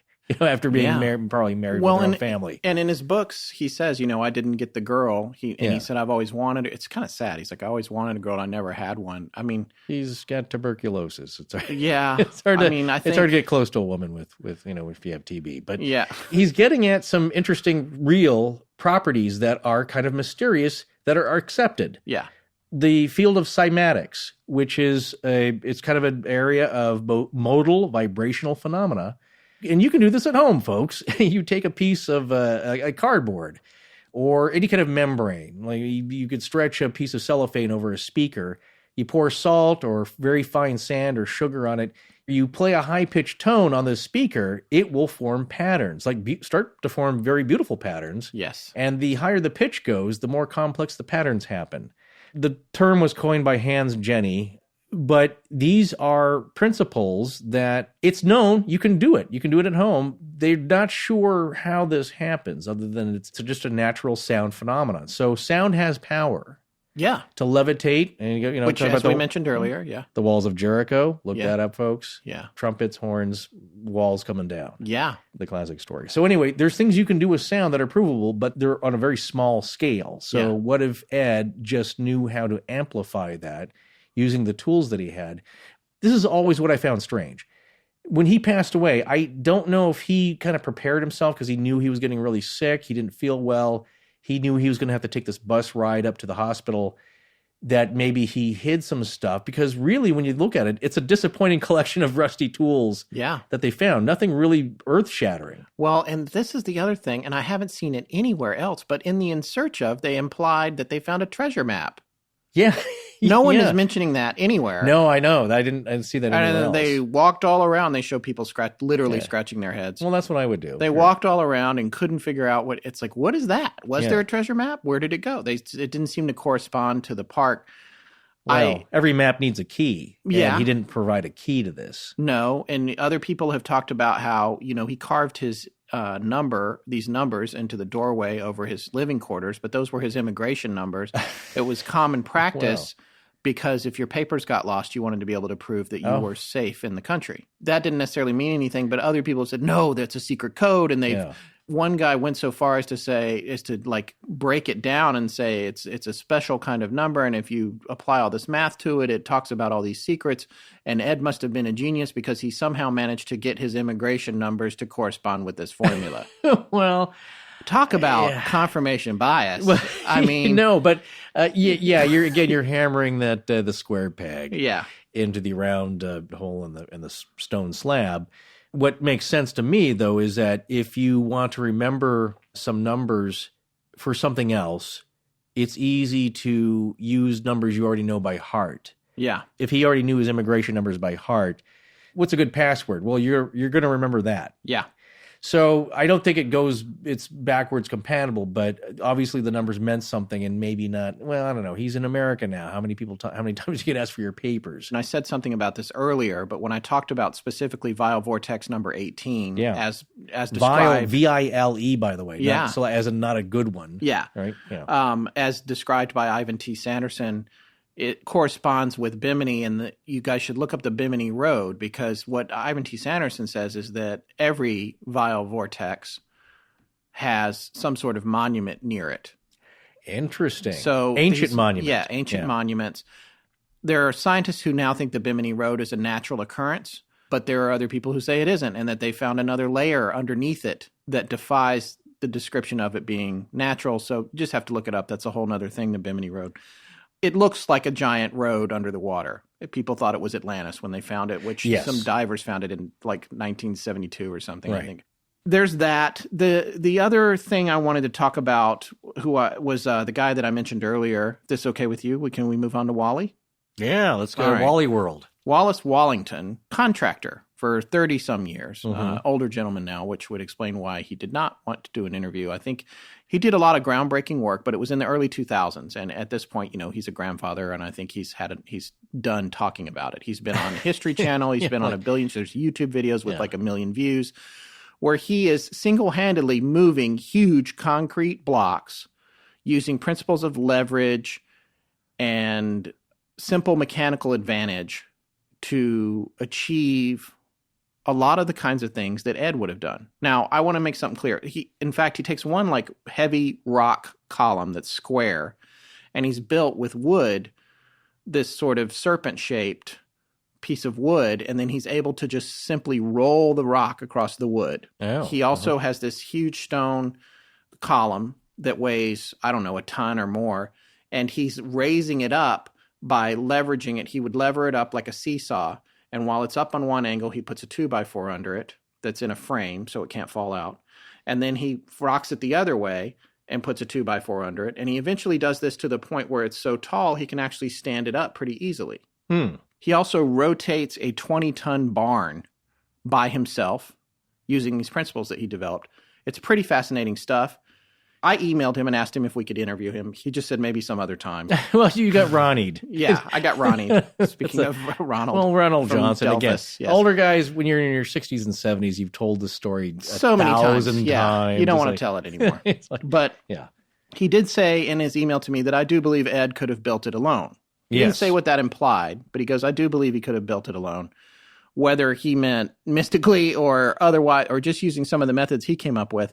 The only thing that I'll note about that is that I don't think there's any history of wooden forms or contraptions that Ed built with wood that's not mentioned a whole lot, aside from the tripods, in terms of No. wood being involved in his process. No. But he it's- was a carpenter, as Christoph said. He had the skills, yes. Yeah, He had yeah. the skills. You just didn't see any evidence of it. There wasn't much wood around his place. It Yeah, was all because if built you with stone. saw the stuff that Wally was using Yeah. on site, you would say, oh, he must have done this. The thing that Wally does prove, though, is that it's possible for one man to move Yes. monolithic materials on their own. Exactly. And it's really fascinating stuff to watch. We have links to it, and you definitely need to take a look at it all. You always see that in the movies when they're, building the pyramid scene and they're rolling, they've got logs, and it's really easy.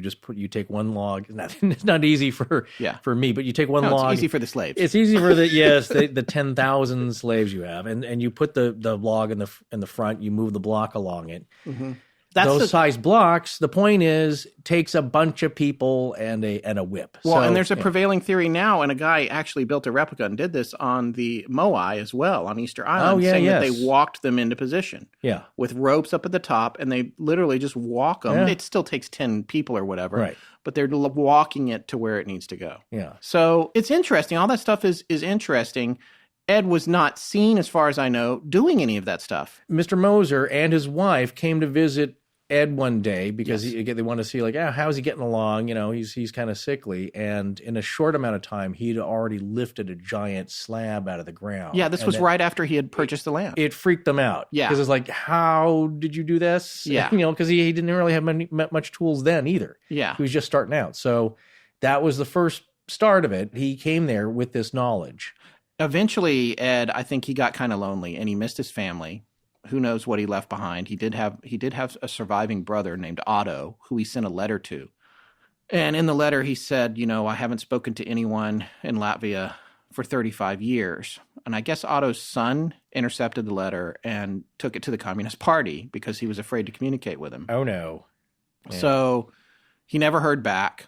By the time Ed died, he had been alone a pretty long time, which was a little sad. He had lots of visitors, but I think it seemed to me in researching this story like he was wanting for a little more personal companionship that he never got. Because he had a lot of people come to visit, and of course Right. he had a lot of strangers come and show up, and he was very friendly to them. But I think he wanted a companion. Yeah, exactly. Yeah, his closest living relative, I think, was a nephew that lived. Well, a few this is what states away. happened when Yeah. he felt that he was getting sick, and he took himself to the hospital, as you said. He wound up dying, and he actually rallied. There's a term for that. Oh yeah, When someone's close to death, they get a lot better, and then die. Yeah. Right after that. Say, hey, I'm feeling great. No, No, you're not. So he went to the hospital. He died in the hospital. The funeral home that took care of him must be a distant relative of mine. It was Phil Brick's Oh, Miami funeral yeah. home. Okay. The castle on his death passed to Harry Leedskalnin, Yeah. who lived in Detroit. That's right. Harry was Otto, his brother, who never wrote back, Otto's grandson. Problem is, Harry was a World War II vet and ex-POW. Not exactly excited about coming to Florida to take over a weird castle, and also might have the means financially. No, and he was also plagued with health problems, Yes. I believe. Yeah, he'd had a rough life. Yeah. And so Harry wound up selling it to a wealthy Chicago jeweler, the land, named Julius Levin. That's right. When Julius bought it, he didn't even know the structure was on it. Yeah, that's one story. It's like, whoa, it comes with the castle. Yeah, it comes with a castle. And apparently he went down there and fell in love with it. And Julius is the man who named it the Coral Castle. And this was after Ed's death. Yes, right. So not during his lifetime did he ever call it the Coral Castle. Right. Yeah. And much like the Lamborghini Corporation was before Chrysler bought it, Right. it was never profitable.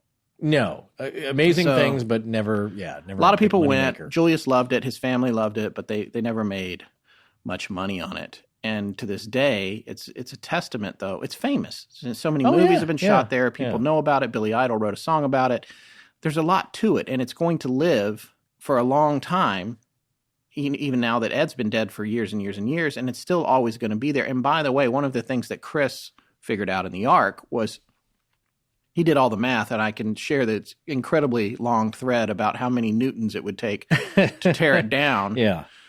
And I don't mean Isaac Newton's. I mean the measurement of force. Yeah. But after Hurricane Andrew came through the area and leveled everything in Florida, in that area of Florida, the Coral Castle was undisturbed. Andrew was a Category 5 storm. The amount of force that it would have taken for the Coral Castle to be destroyed by a hurricane, there are no hurricanes that exist that are that strong. In fact, you could probably put the Coral Castle in the Great Red Storm on Jupiter and it would be fine. Even a worst joke ever. I shouldn't have laughed at it. Apologies to the audience. No, there's been worse jokes. The idea, though, is that it's, one, they're tremendously heavy, but even very heavy objects in a huge hurricane can get knocked over and nudged. These things really haven't moved. Yeah. It's not only engineering, mechanical engineering, but architecture in a way and design that it's kind of lasted this long. Yeah, no matter what you say about how he did it, he did it. He did it. That's the you have to come back to that. No, because the proof is in his pudding. There, the thing's standing there, and really nobody can say definitively, in my view, totally how he did it. Some aspects, sure. Yeah. But not the whole thing. But there are greater forces in here. I think in his booklet, you have a note here that Ed kind of dismisses scholars and scientists, right? Yes. The men with the long hair, he says.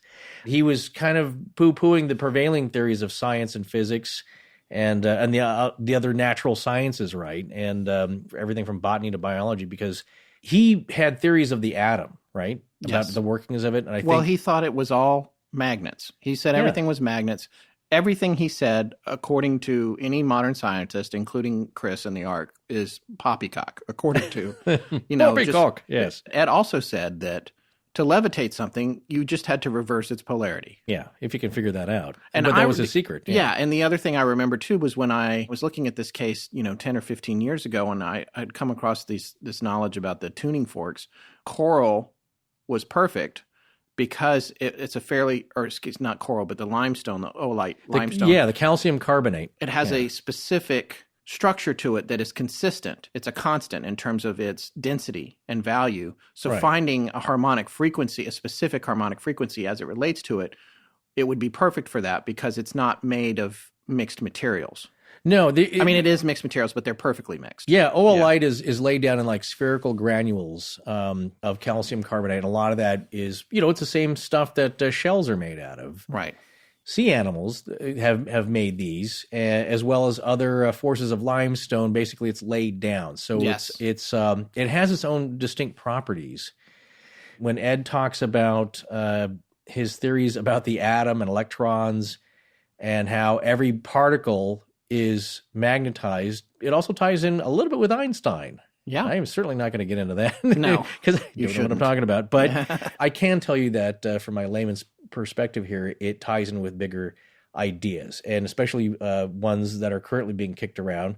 I had mentioned previously here Michio Kaku, and his big statement is the universe is a symphony of vibrating strings. Yeah. So it ties in with string theory and the thinking that's going on right now, a long time after Ed's passing. So you have to wonder, conversely, you look at this, is it another case of like a diversion? No. There's so many different ways this could play out. Sure.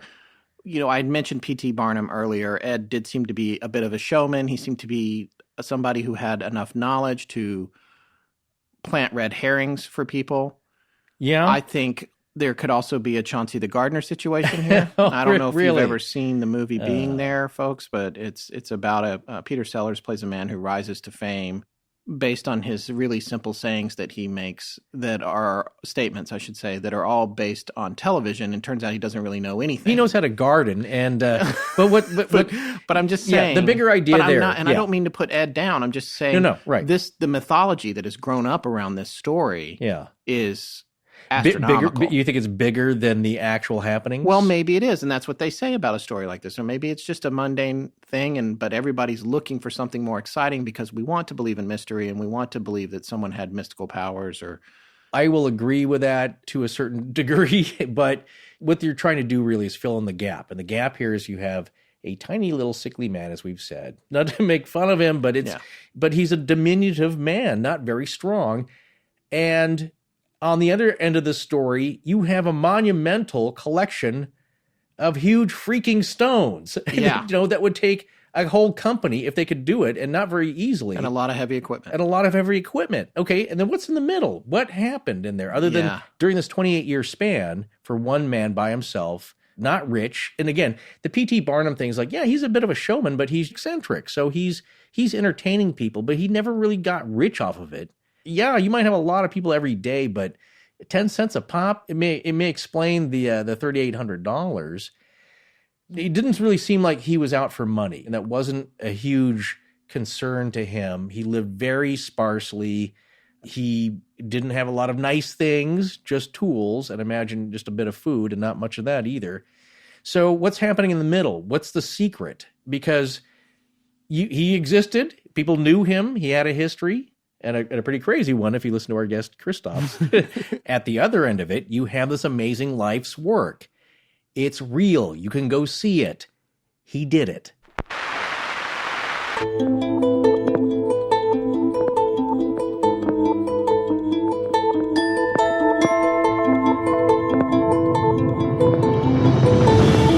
Well, that's going to wrap it up for tonight's episode.